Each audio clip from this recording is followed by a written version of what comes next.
para sa atin upang tayo kanyang tulungan na ihingi tayo ng tawad sa Ama. Naintindihan niyo ba yan?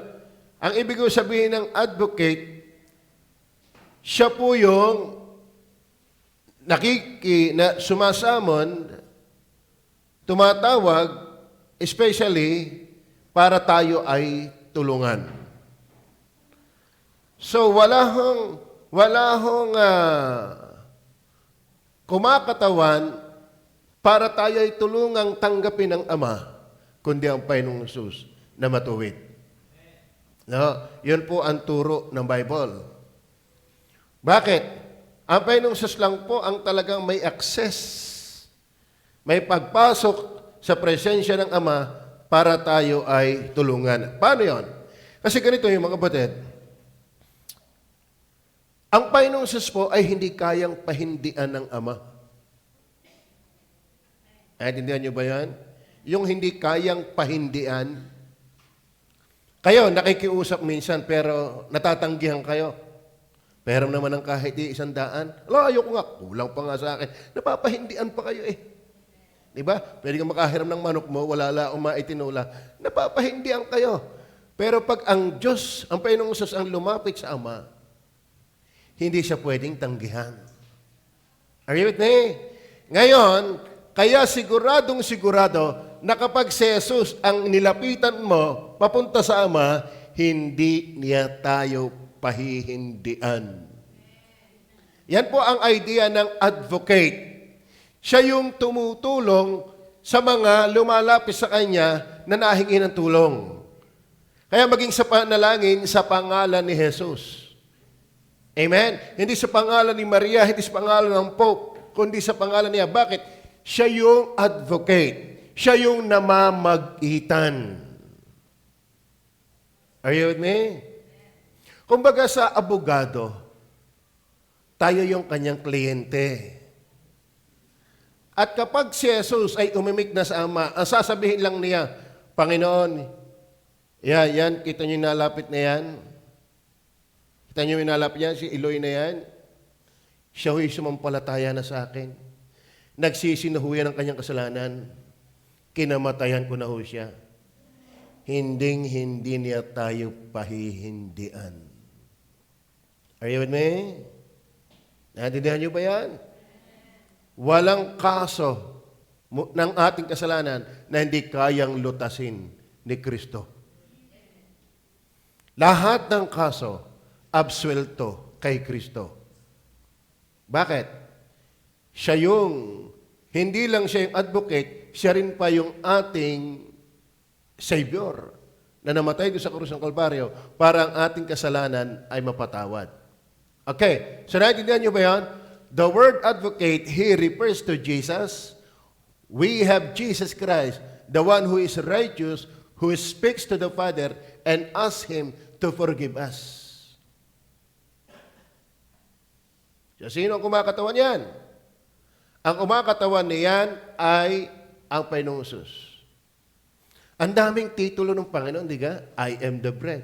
I am the way. I am the truth. I am the life. I am the resurrection. Ang dami nating pinag-aralan. Ngayon, isa pa rin sa kanyang titulo, kanyang trabaho ay yung mamagitan sa atin sa Diyos. Naintindihan niyo ba yan?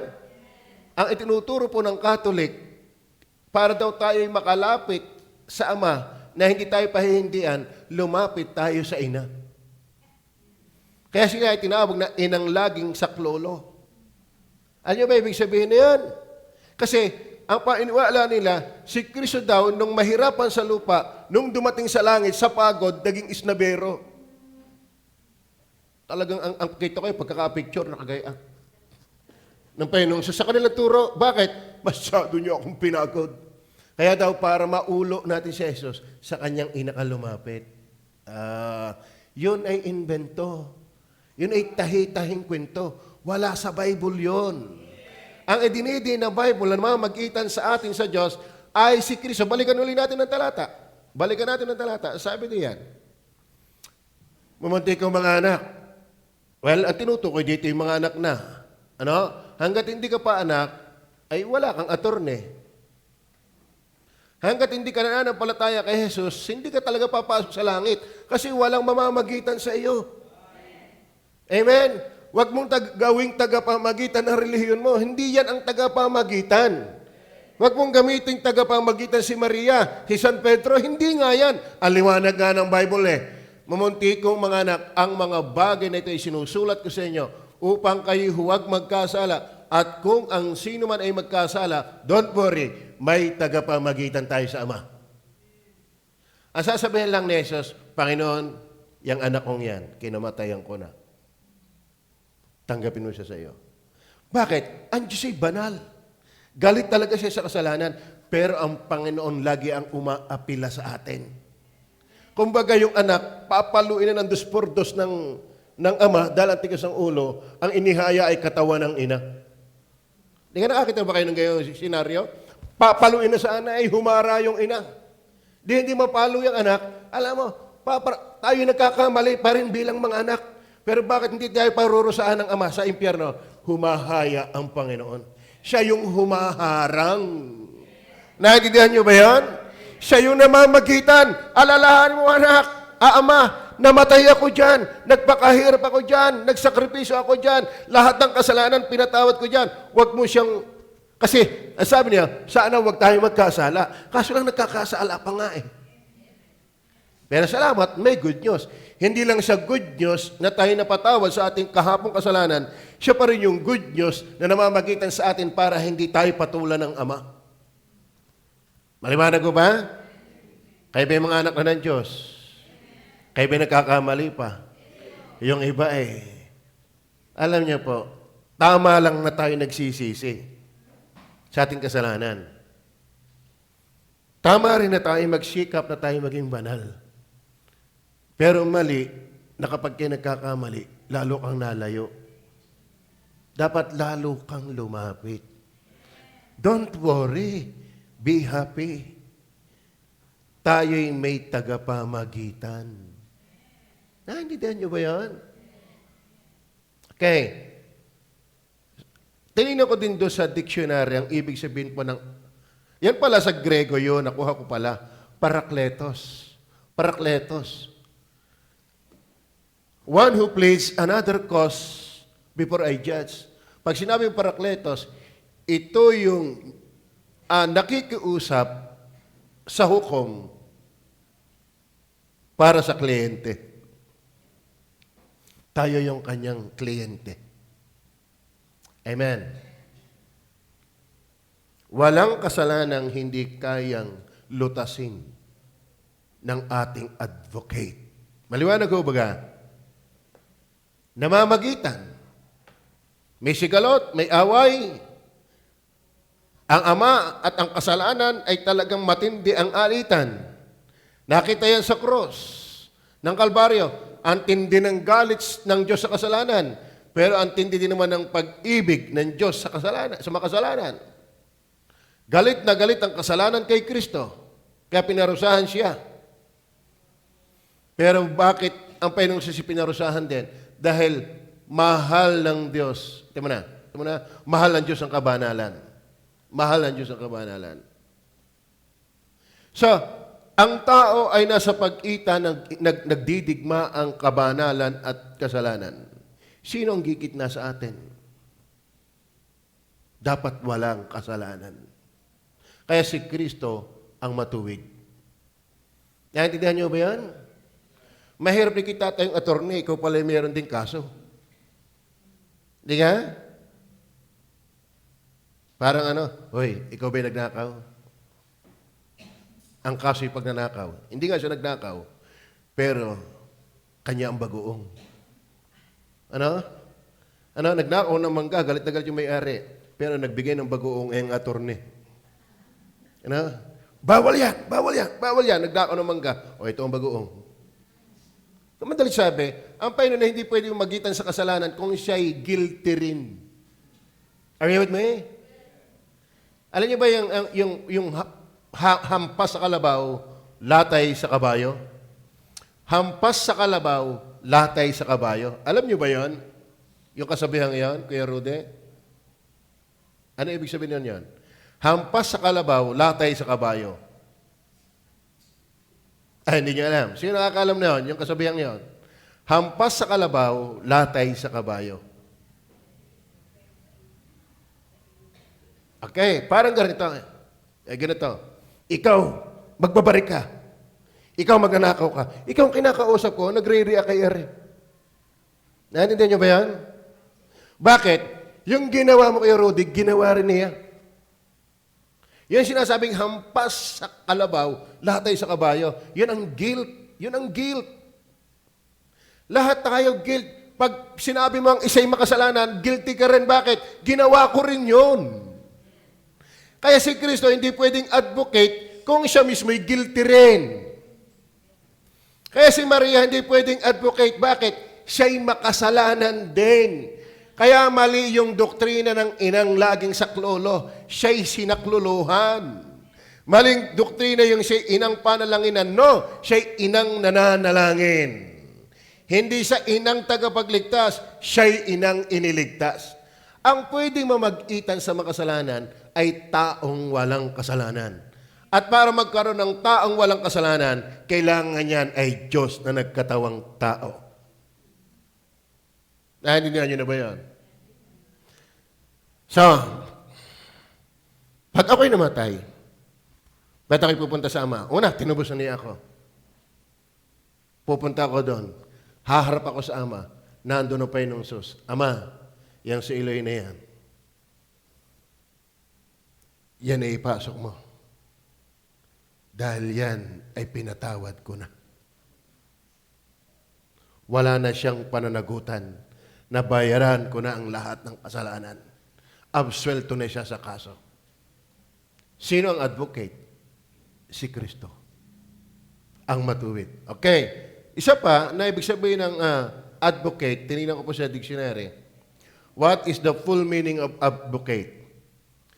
A person as a lawyer who works and argues in support of another's cause, especially in court. So yan. Ang ibig sabihin po ng advocate ay isang attorney na gumagawa at nagdidependa para tulungan ang sino man pagharap sa korte. Lahat tayo harap sa hukuman ni Kristo ng Diyos. Pero salamat, hindi na tayo hahatulan dahil ang ating advocate. Lahat tayo guilty. Lahat tayo ay makasalanan. Lahat tayo parurusahan. Sino dito yung walang kasalanan? Lahat tayo ay makasalanan. At lahat ay parurusahan. Pero salamat, merong namagitan sa atin. Merong mamamagitan sa atin. At yan ay ang ating Panginoong Hesus. Kaya nga nakakatuwa, lahat ng eksaktong kailangan ng makasalanan, kinakatawan ni Jesus. Gusto mo pumunta ng langit? Ang sabi ni Jesus, I am the way. Gusto mo ng tamang aral? Para tanggapin ka ng Ama na ikaw'y palangit? I am the truth. Gusto mo ng buhay dahil lahat ng tayo makasalanan ay patay? I am the life. Gusto mo ng mangunguna sa iyo? I am the good shepherd. Gusto mo uli, ikaw ay mabuhay, bagaman ikaw'y patay? I am the resurrection. Lahat ng eksaktong kailangan ng makasalanan, kinatawan ng ating Panginoong Hesus. Hindi yan inilapat sa Baptist. Hindi yan inilapat sa Seventh-day Adventist. Walang nilapatan na yung relihiyon. Kay Kristo yan nakalapat. Kaya ang ating kailangan talaga ay si Jesus lang. Amen? So I hope maliwanag po sa atin yan. Kinuha natin yung definition ng advocate. Pandalwa, not only definition of advocate, but also divine and human advocate. Anong klaseng advocate si Kristo? Anong klaseng tagapamagitan? Anong klaseng persona? Anong klaseng katangian mayroon ang ating tagapamagitan? Naintindihan na ho ba ang advocate? Amen? Alam niyo ho, may mga attorney ng lahat.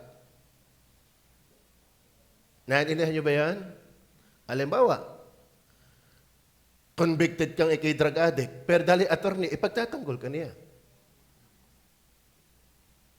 Tapos, ang tawag dito, nakapakinig ako ng abogado na, katulad dito, human rights. Human rights. Ipagtatanggol niya na api. Pero, pwede ding lumapit sa kanya yun ang api. At ipagtatanggol din niya. Kumbaga, walang choice siya. Ang karakter ngayon ng mga naandyan ay walang pinag-iistikan. Natin yung ibig sabihin?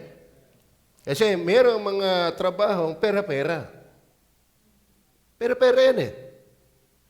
Kahit pa ikaw yung pusakal, malagay, basta, sabihin mo lang sa akin, pero convicted talaga yon, ipaglalaban pa rin niya yun. Tapos lumapit din yung nakabiktima. Nabiktima. Dahil siya abogado, ipagtatanggol niya kasi yun ang kanya pangako eh. Wala siyang pipiling ipagtanggol. Yan ang penusos. Kaya walang may isusurot sa kanya na siya talaga yung reliable, credible, maasang abogado. Siya'y matuwid na hukom. Abogado. At the same time, siya pa rin ang hukom. Ngayon, bakit ko nasabi yan? Divine and human advocate. 1 Timothy chapter 2, verse 5.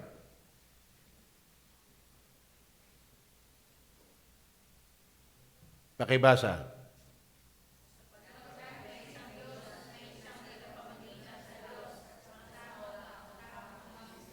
Anong pamamagitanan? Diyos at sa mga tao. Tama?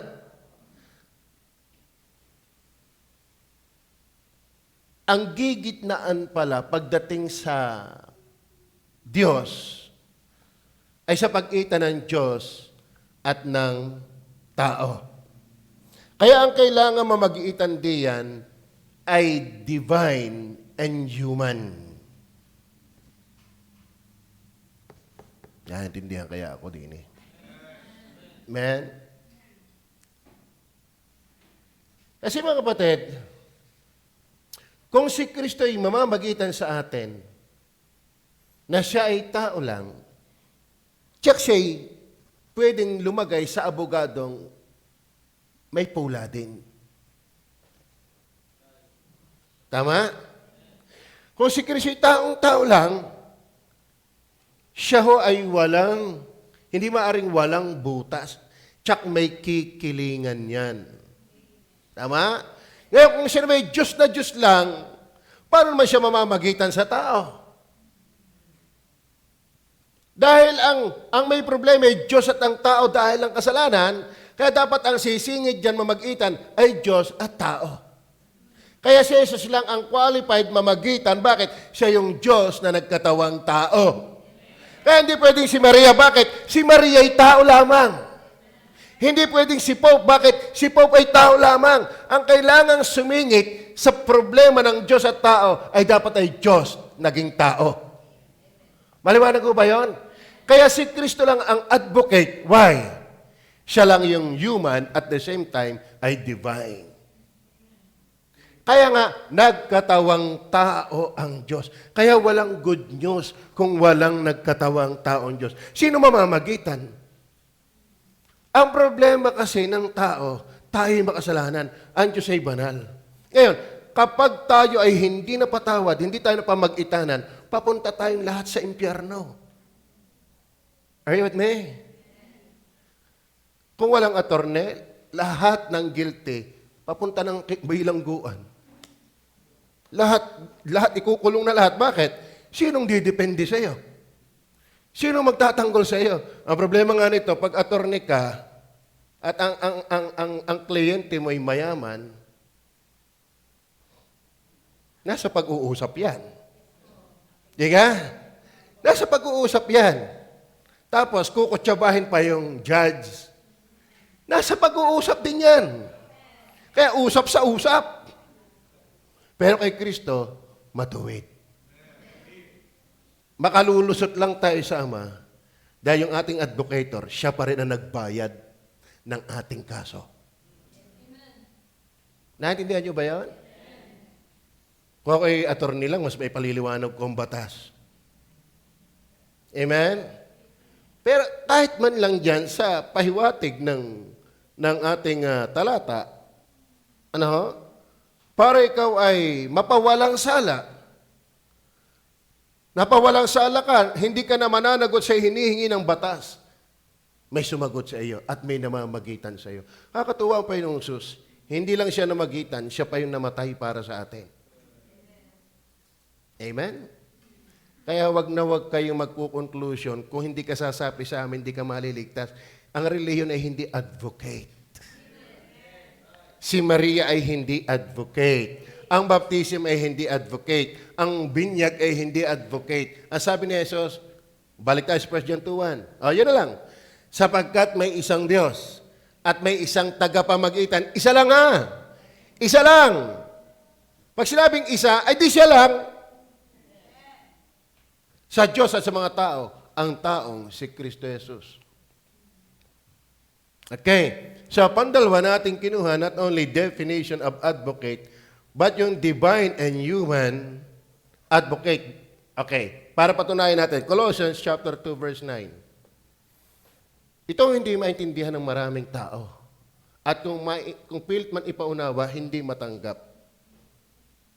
Na si Kristo talaga ay Diyos na naging tao. Hindi matanggap ng Muslim yan. Hindi matanggap ng saksi ni Jehovah yan. Hindi matanggap yan ng mga iglesia ni Kristo. Pero ano magagawa natin? Yan ang turo ng Bible. Yan ang totoo. Bakit? Sino mamamagitan sa Diyos at tao? Kung walang Diyos na naging tao. Naintindihan niyo ba yan? Malaki ang problema ng tao sa Diyos. Ang Diyos ay banal, tayo ay makasalanan.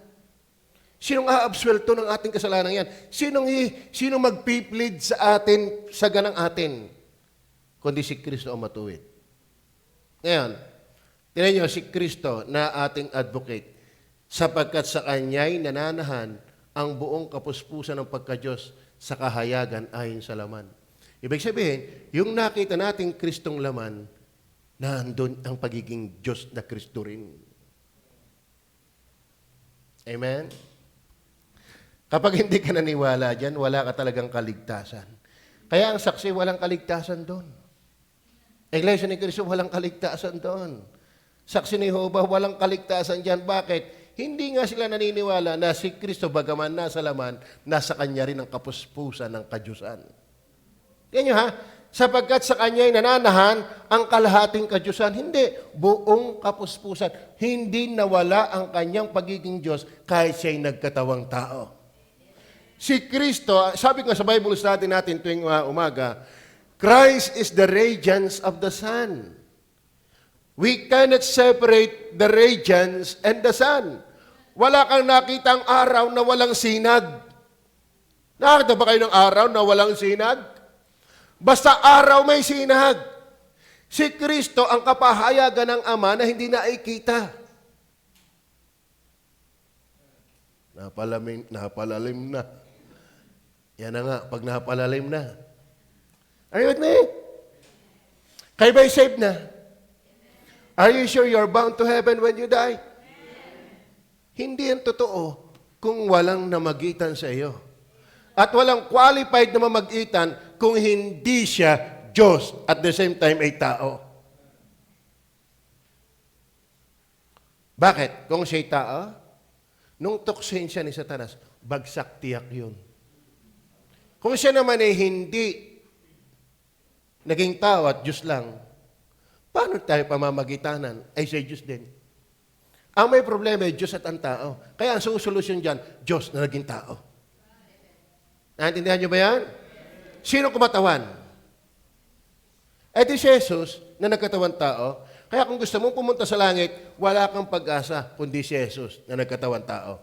Kaya walang mabuting balita, walang ebanghelyo kung walang John 1:14, nagkatawang tao ang berbo. Walang ebanghelyo kung walang Diyos na nagkatawan tao. Maliwanag ho ba? Maliwanag ho ba? Bet ang dilim na ng tingin ko sa inyo. Ano? Yan po ang hiwaga. Tingnan niyo po, hiwaga naman talaga. Tingnan niyo, 1 Timothy chapter 3, verse 16. Sa English natin basahin. Sa English natin, kasi Tagalog medyo may problema. And without controversy, great is the mystery of godliness. Great is the mystery of godliness. God was manifest in the flesh. God was manifest in the flesh. Ang Diyos ay nahayag sa laman. Si Kristo yon na nagkatawang tao, nakatira sa kanyang kapuspusan ng Diyos. Bakit? Kasi ang trabaho niya ay mamagitan sa taong makasalanan at sa Diyos na banal. Ang ililigtas ay yung mga taong nasa ilalim ng hatol ng Diyos dahil ng kasalanan, dahil ang banal ng Diyos. So, sinong qualified doon? Yung taong hindi guilty. Na kaya hindi guilty, siya'y walang kasalanan. Na kaya siya'y walang kasalanan, siya'y Diyos na nagkatawang tao. Ang linaw. Maliwanag ko ba?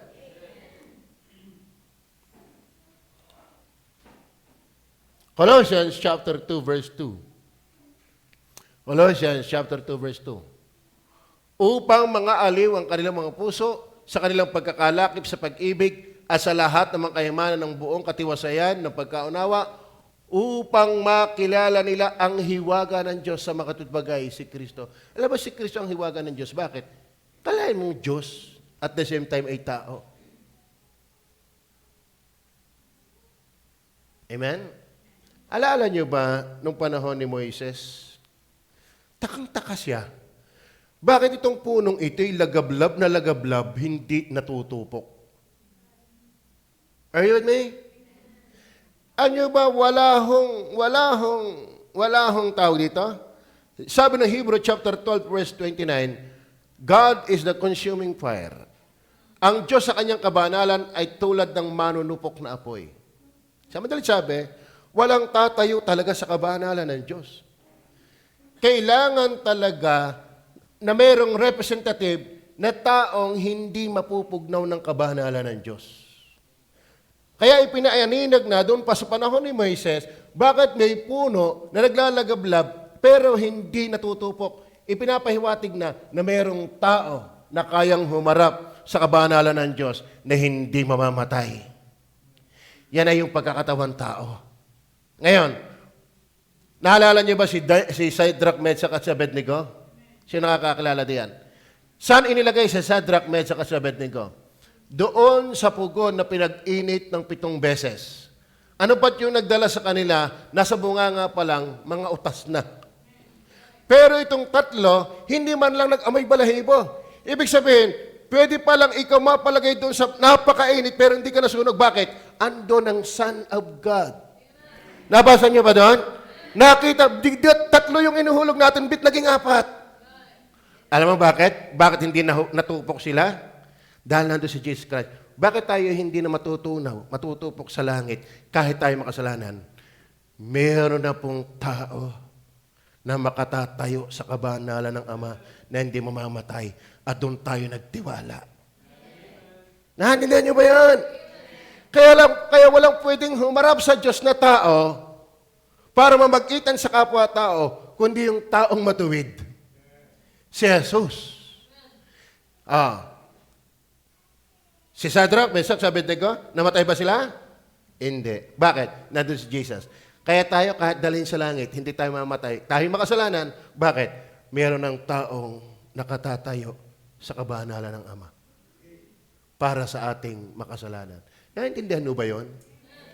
Alam mo, kalimitan ng hindi nakikinig ng ayos, hindi yan involved sa soul winning. Alam mo, kikinig sa soul win, makikinig ka. Bakit? Mahalaga to. Totoo na.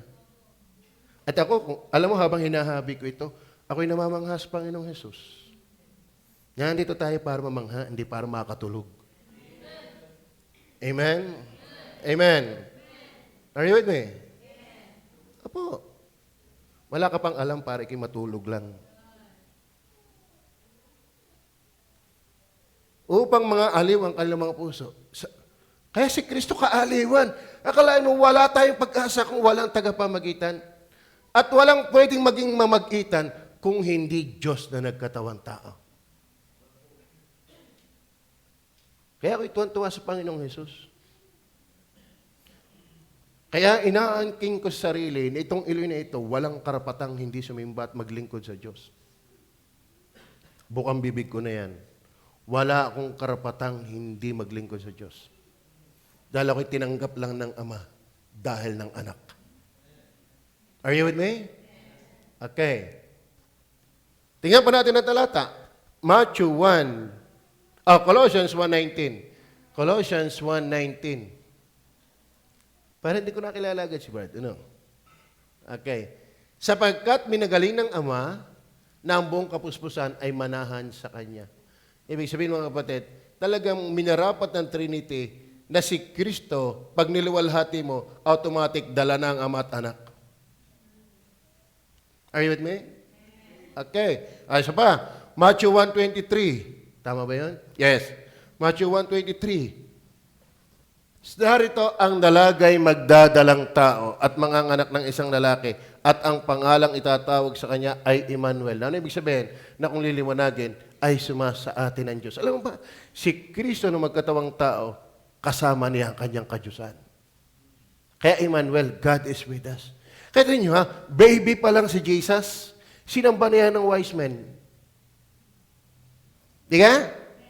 Nung makita ng wise men si Jesus sa kanilang bahay, sila'y sumamba. Kala mo, bata pa'y sinamba na. Bakit? Kilala nila, bagaman yung bata, yun ay katawang tao ng Diyos na nagkatawang tao. Kaya nga sila wise eh. Kilala nila si Jesus, ito yung manunubos. Bakit? Ito yung advocate. Bakit? Ito lang yung pwedeng kumatawan, mamag-itan sa mga kasalanan dahil siya'y walang kasalanan. Siya'y walang kasalanan dahil siya'y divine and human. That must be clear to us. Amen? Wala kang pag-asa kung si Jesus ay tao lang. Kaya ang iglesia ni Cristo, walang pag-asa yun. Amen? Kaya tagapagligtas nila, iglesia. Pero ang tagapagligtas natin, Diyos na nagkatawang tao. Okay, number 3. Marami akong papatulang talata sana. Ito pa ang maganda. Gaano katagal siya? Tignan nyo ha. Ito magandang halimbawa pa. Familiar ba kayo sa Old Testament? Nagbabasa ba kayo ng Old Testament? Si Abraham tinawag ng Diyos. Mula saan? Sa lupain ng Ur. Di ka? At sa kanya, pinanganak si Isaac. Tama ba? Si Isaac, nanganak ng Jacob. Tama ba? Si Jacob, nagkaanak ng 13 anak. Isa'y babae, na-rape. Si Dina. Dinahasa. Si Dina ay nadahasa. Yung 12 lalaki, yun ang 12 tribes. Tama? Sila'y naalipin sa Egypt. Tama ho ba? Pero, after ng mahabang panahon, ginamit si Moises, hinango sila sa Egypt. Isa sa pangalan ng anak ni Jacob ay Levi. Naintindihan nyo ba yan? Tandaan nyo? Doon sa ilang, nung sila'y maligtas, pinapagtayo sila ng tabernakulo. Bakit? Doon sila gagawa ng katanggap-tanggap na pagsamba. Anong gagawin nila? Magdadala sila ng tupa na walang kapintasan. Sino mga mamagitan? Sino mga ngasiwa? Priest. Tama? Ibig sabihin mga kapatid, lahat ng sasamba, kung walang sardote, walang makakalapit sa Ama. Walang makakapangasiwa. Ang maganda ka pa kay Kristo, siya na yung handog, siya pa yung namangasiwa. Okay. Ang halaga ng priest. Tama. Naintindihan niyo ba yan? Nabasa niyo ba yan? Kasi, naghandog ka ng tupa, ay sino mga ngasiwa doon? Para tanggapin ka ng Diyos. Kaso lang, ang problema, doon sardote, hindi din sila perfect. Nagkakasala din. Kaya yung saserdote, nilagyan ng kadena yung paa. Pag pumasok sa hadakong banal, patay talaga eh. Walang makakapasok talaga sa Diyos na makasalanan. Patay agad. Ngayon, hindi mo pwedeng buhatin yun, yakapin. Kaya hinihila na lang para hindi mo matay. Naintindihan nyo ba? Naintindihan nyo ba? Ano kahit ako'y mag-test? Tingnan ko yung nakakaintindi talaga. Amen? Andito ka. Para umupo lang at pungayan mo lang ako. Paano ka makakasamba kung wala kang naiintindihan? Tama ba? Sayang ang pabango mo. Sayang ang panliligo mo. Pumunta ka din para sumamba pero wala ka naman na benefits. Hindi ka nag-iintindi. Ginagawa ko na ang paraan ng pagpapababaw, makinig ka.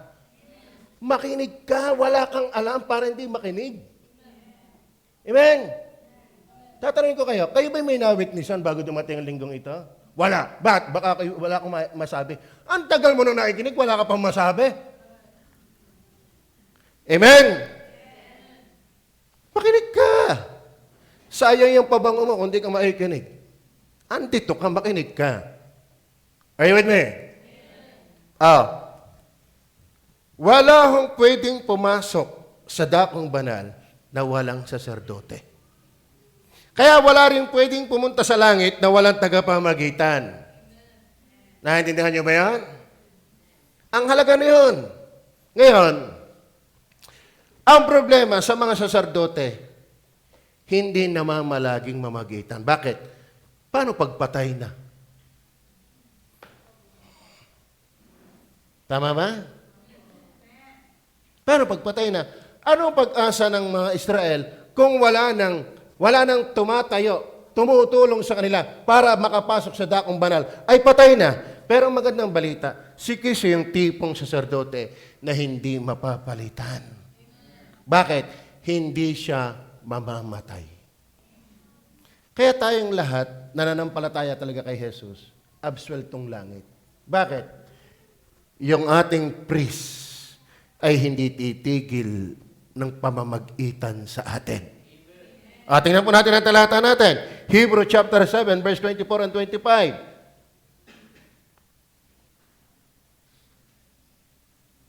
Datapot siya. Sapagkat namamalagi magpakailanman. Tingnan nyo, namamalagi. Gano'ng katagal? Magpakailanman. Ay may pagkasaserdote siyang di mapapalitan. Verse 25. Dahil dito naman, siya'y nakapagliligtas na lubos sa mga nagsisilapit sa Diyos. Anong klaseng kaligtasan? Lubos, hindi bitin. Are you with me? Lubos, hindi bitin. Bakit? Si Kristo na ating tagapamagitan ay mamamagitan sa atin magpakailanman. Are you with me?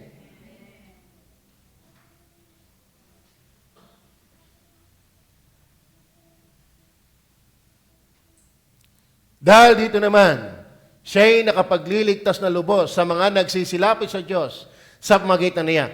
Palibhasay, laging nabubuhay siya upang mamagitan sa kanila. Si Kristo ay hindi mapapalitan. Bakit? Siya'y hindi titikil sa pamamagitan. Kaya, siya lang ang pwedeng kumatawan ng advocate na nagbibigay ng lubos na kaligtasan. Ay, intindihan na ho ba? Amen?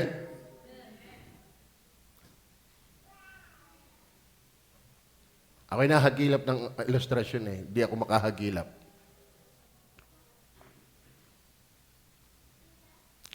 So, yung saserdote, mga kapatid, ang function talaga na yan, papasok sa dakong banal, sa tabernakulo. Para yung lahat ng gustong tanggapin ng Diyos na may dalang tupa, ay mapangasiwaan niya. Naintindihan niyo ba yan? Pero yung pala'y anino lamang, ang tunay na tabernakulo ay ang langit. At ang tunay na nangangasiwa doon ay yung saserdoteng hindi mapapaltan, yung advocate, si Kristo. Kaya si Kristo ay nakapagliligtas ng lubos dahil siya'y namamagitan na hindi mapapalitan. Ang tabernakulo nga ngayon, wala na eh. Yung ang kabanantipan, hindi malaman kung nasaan ngayon eh. Yung mga tolda doon, hindi malaman kung nasaan. Baka ginamit na sa madyungan. Hindi na malaman yung mga tent kung saan napalagay. Bakit? Yun na may anino lamang, ang tunay na tabernakulo'y langit. At ang tunay na saserdote ay si Kristo. At ang tunay na tupa na walang kapintasan ay siya rin. Naintindihan niyo ba yan? Kaya tayo ay dadalhin, tinatanggap tayo ng Ama dahil tayo may dalang tupa, si Jesus mismo yon. At ang nangangasiwa ng tupang iyon ay si Jesus din. Siya yung priest na hindi namamatay, hindi napapalitan. Kaya lahat ng inilapit ni Kristo sa Ama ay lubos ang kaligtasan. Yan ang explanation ng ating assurance of salvation. Hindi tayo nakiki-assurance lang. Ako'y tiyak ko, ako'y palangit. Ay bakit? Ay sabi ito yung isa sa paliwanag, bakit tiyak ang ating kaligtasan. Meron tayong attorney, meron tayong priest na hindi aalis para tayo ay tulungan. Amen? Okay. Bakit siya hindi mawawala? Hebrew 13 verse 8. 13 verse 8. Si Jesucristo ay siya rin kahapon at ngayon, oo, at magpakailanman. Kaya, tayo ay tiyak at lubos na ligtas dahil ang ating advocate ay Alpha and Omega, the same yesterday, today, and forever. Kaya ang kaligtasan natin, tiyak. Kayo ba'y nagagandahan sa balitang yon? Parang damandam ako nga kayo gandang-ganda sa balitang yon. Ano? Si Kristo ang advocate. Anong trabaho ni Jesus? Para tulungan tayong ilapit sa Ama para tayo mapatawad. Ganon. Ngayon, si Kristo ba hanggang kailan siya namamagitan sa atin? Ang sabi, magpakailanman. Kaya tayo, pinatawad na at humingi pa ng tawad, wala nang problema. Sabi, upang tayo huwag na magkasala. At kung magkasala man, meron tayong tagapamagitan. Hindi kayang alisin ng iyong kasalanan ang iyong kaligtasan. Natindihan niyo ba? Bakit? Meron tayong tumatayo sa presensya ng Ama na ating advocate.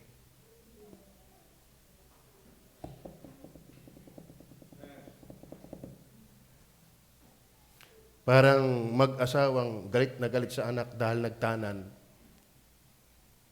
Pero walang magawa nung maiaaro ang apo. Natindihan niyo ba yan? Hampasin na saan na nung ipabuhat yung apo sige, umanak pa uli kayo. Bakit? Napamag-itanan ng apo. Bakit hindi ka nahahampasin ng Diyos? Napamag-itanan ka na ni Jesus. Naintindihan niyo ba yun? Guilty tayo sa court. Dahil tayo labagista. Pero sabi ng attorney, alalahanin mo, judge, namatay ako para dyan. At ang kasalanan niya ay tinubos ko ng walang hanggan. Ako'y tumatayo para sa Kanya. Kaya tayo nakakatiyak ng langit, si Jesus ang tumatayo sa atin. Dahil siya yung advocate. Maliwanag na? Maliwanag na ba? Pero ito ang katapusan. Una, kinuha natin ay definition of advocate. Number 2, divine and human advocate. Then number 3, durable advocate, tumatagal na namamagitan. Ang sabi, magpakailanman. Ito ang huli. Destitute or in need for advocate.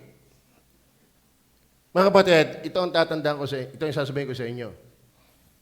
Hindi automatic siya'y attorney ng lahat. Naintindihan niyo ba yan? Bakit? Si Pastor Michael nga pala, abogado yan. Ngayon ko lang naalaala. Pastor Michael, abogado yan. Pero hindi ng lahat. Sino ang nagiging tinutulungan niya? Di yung lumalapit. Tama ba? Isa na ako doon sa lumalapit pagdating sa usaping lupa. Kaso lang, napaka-busy. Napaka-busy niya Ano? Kaya hindi ako doon lumapit, pero hindi nakalapit. Kasi busy. Dito ako pumunta kay Balmes. Bakit? Dahil ako'y nangangailangan, ako'y lumalapit sa torre. Alam mo kung bakit si Kristo hindi pwede mamagitan sa iyo? Kasi hindi ka lumalapit. Alam mo kung bakit hindi ka lumalapit? Akala mo wala kang kaso. Mga kapatid, ang laki ng kaso natin. Lahat tayo'y makasalanan. Lahat tayo'y makasalanan. At ang pinakamatinding kaso natin, ang ating kinalaban ay Diyos. Well, hindi ho automatic na siya mediator ng lahat. Siya mediator lamang ng mga lumalapit.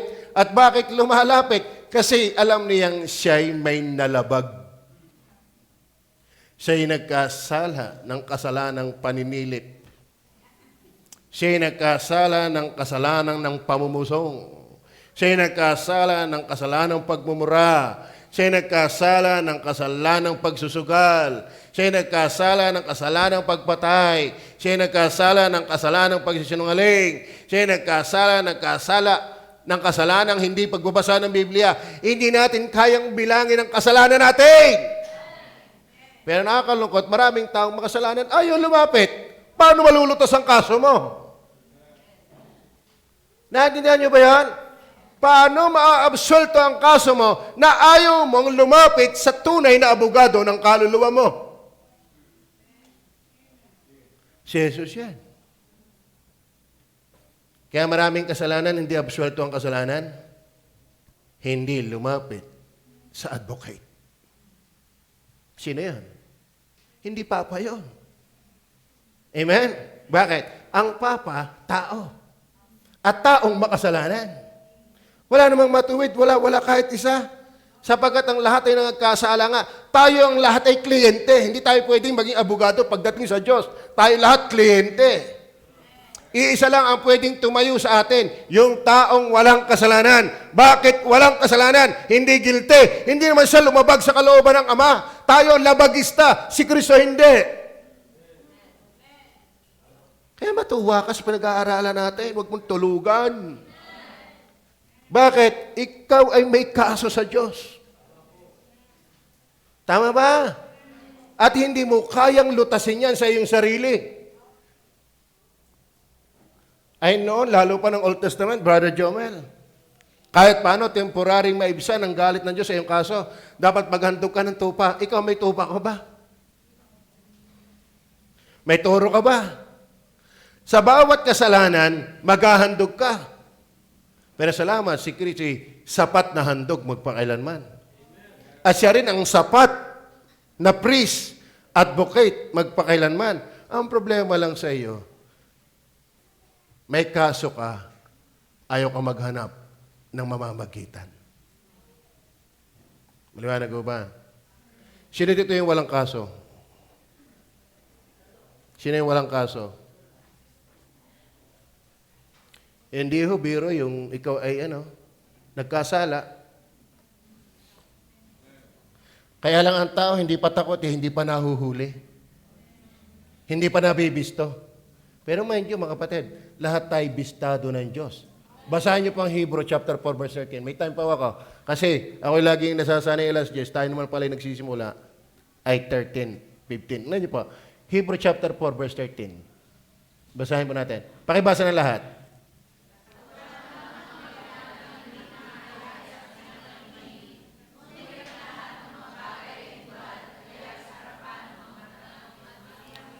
Marami ngayong convicted na hindi halata. Nasa position pa. Tama ba?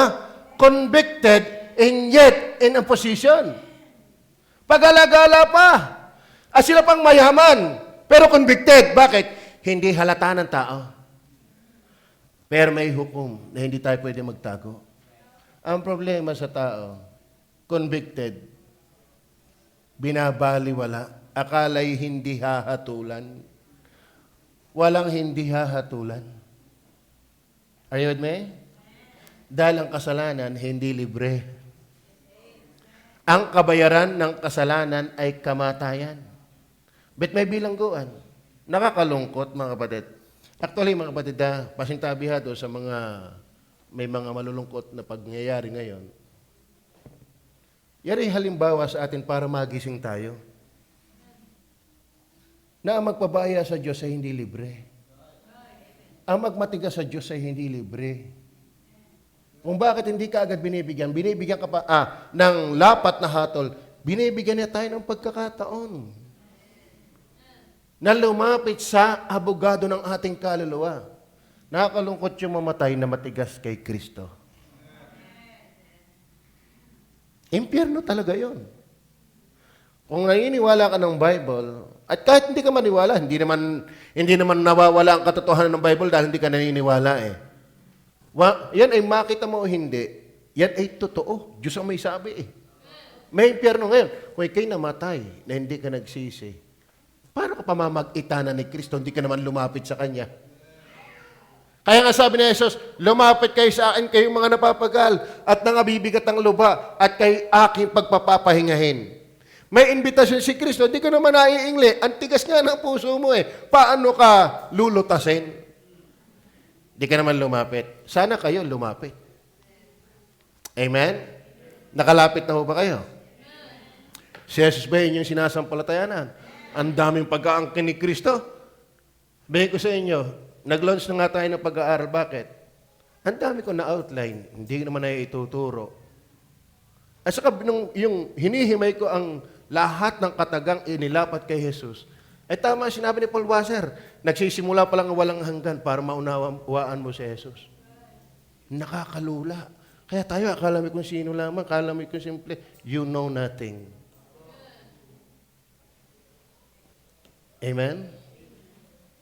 Kaya kayo absuelto na. Walang kasalanang hindi nalutas sa dugo ni Kristo at sa attorney ng aking kaluluwa. Amen? Kayo ba'y lumapit na? Sa abogado ng inyong kaluluwa? May hukuman. Tatandaan nyo, may hukuman kung paanong itinakda sa tao mamatay na minsan at pagkatapos nito'y paghuhukom. May harapit tayo hukuman. Nakakatakot na wala kang attorney. Tapos ang attorney mo pa si Maria. Ang attorney mo pa ang Pope. Nako, talo na ang kaso mo. Ang maganda pa kay Kristo, walang bayad. Mahal kaya ngayon ang attorney. Di nga? Sino nakaranas ng naglakad na yung mga legal paper? Sa mahal. Sa mahal. Isang ano lang, 8,500. Hindi lang yon. May isa pa doon, 4,500. Laki pala ng gagastusin. Kukuha lang ng deed of sale. Pag dinala pa sa inalimutan ko, BIR, nasa 20,000 plus. Tapos si Kristo, walang bayad, ayaw kang lalapit. Tama? Absuelto ang lahat ng kaso mo, pre-service. Ayaw mo, edi pinili mo yung impyerno. Paanhin? Haharap ka sa hukuman na wala man lang namamagitan sa iyo. Wala ho, hindi ho pwedeng humarap sa hukuman na walang namamagitan. Pero ang galing-galing mo, ikaw nang attorney sa sarili mo. Aba, pwede kaya yon? Kayo nakakaalam niya, pwede bang ikaw na mismo ang attorney? Sa sobrang talino mo? I can management? Wala. Laging pagdating sa korte, may abogado. Pag hindi si Kristo ang abogado mo, tsak, talo ka sa kaso mo. Kaya ako'y alam ko, absuelto na ako. Bakit? Si Kristo ang aking advocate. Is Christ your also advocate? Are you sure of heaven? Are you sure of heaven? Dito ako magtatapos. Isaiah chapter, di ko natanda. Ganito ang sabi. Sinabihan na si Ariel, hindi panglaba, Ariel, na parang itinulad sa taong nananaginip. Siya'y nananaginip na umiinom, pero nung magising, hitot siya'y uhaw. At tumulog uli, nanaginip siya'y kumakain, hitot nung siya'y magising ay gutom. Are you sure of heaven? Sana hindi pa naginip. Amen? Sana hindi ka lang nananaginip na ikaw ay palangit. Sana kung nainom ka nga. Sana kung nakain ka nga. Hindi nagising kay pagod at uhaw. Bakit? Nanaginip ka lang. Masarap ang langit dahil tunay. At alam mo pupunta ka roon. At kung talaga papunta ka roon, wala kang karapatang hindi maglingkod sa Diyos. Tayo pa manalangin. Panginoon Diyos sa langit, iyon po ang aking pagsusumikap na paglilingkuran sa iyo. Na ipakilala si Jesus na siyang aming tagapamagitan sa napakalaking kaso na aming nagawang kasalanan sa iyo. Sapagkat ito'y paghamak at paglaban sa iyo. Na ikaw ay muhi sa amin. Muhing-muhi ka sa amin. Mabigat ang kalabanin ay ikaw mismo. Pero salamat, may pumagitna sa amin na qualified. Ang qualified lang pumagitan sa Diyos at sa tao ay Diyos na naging tao.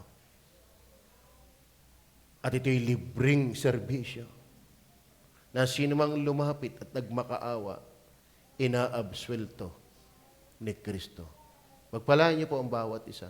Sana po ito'y naging makatotohanan, hindi isang information lamang, kundi transformation sa tunay na naniniwala sa iyo. Sa pangalan ng Panginoong Jesus. Amen. Okay, God bless everyone. Tayo pinamamahinga mula saglit. Ano ho?